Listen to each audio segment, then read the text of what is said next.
ये ऑर्केस्ट्रा के विषय में हम बताओ तनी। देहात के कुछ लोग ऐसा का होला हर गाँव में कि बाहर से वो कमा के बरातिये कर खातिर ऑर्केस्ट्रा देखे खातिर चली आवला लो। हमार उद्देश्य के के ठेस पहुँचाओ नहीं थे वो लोग के विषय में ये कविता के माध्यम से हम बताओ तनी कैसे कैसे बाटे।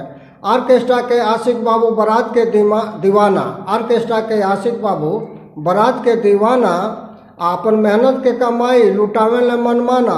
ऑर्केस्ट्रा के देखी सभे बिगड़ल ही बाजार बा, ऑर्केस्ट्रा के देखी सभे बिगड़ल ही बाजार बा। आ ओछ समीज देखी छोट सलवार बा, रूप रंग ढंग के ई केतना सिंगार बा, रूप रंग ढंग के ई केतना सिंगार बा। आ वही पर देखी सभे चलत तलवार बा, कहीं कहीं कहीं कहीं होशियार भी कर्म बाणी से लागे लगावार बा, कहीं कहीं होशियार भी कर्म बाणी से लागे लगावार बा।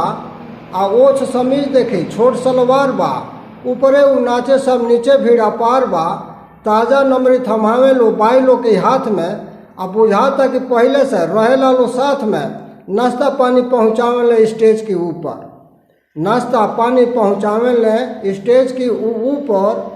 अपना के बूझे बाबू सबका से सुपर, रुपया के गड्डी लुटौने कमाई अपने हाथ के, रुपया के गड्डी लुटौने कमाई अपने हाथ के।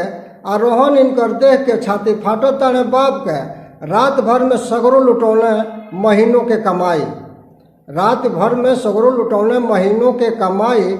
आ रुपया खातिर झोंका तारी घरवा इनकर माई। लइकन के फीस बाकी बाटे, लइकन के फीस बाकी बाटे, कैसे हुई जामा। आ बारात करे खातिर सिवौले बाणे कुर्ता ही पैजामा। चाय नाश्ता करत में सिगरेट पिए ले पैनामा। आ केहू इनके रोके टोके तो कह दिले हंगामा।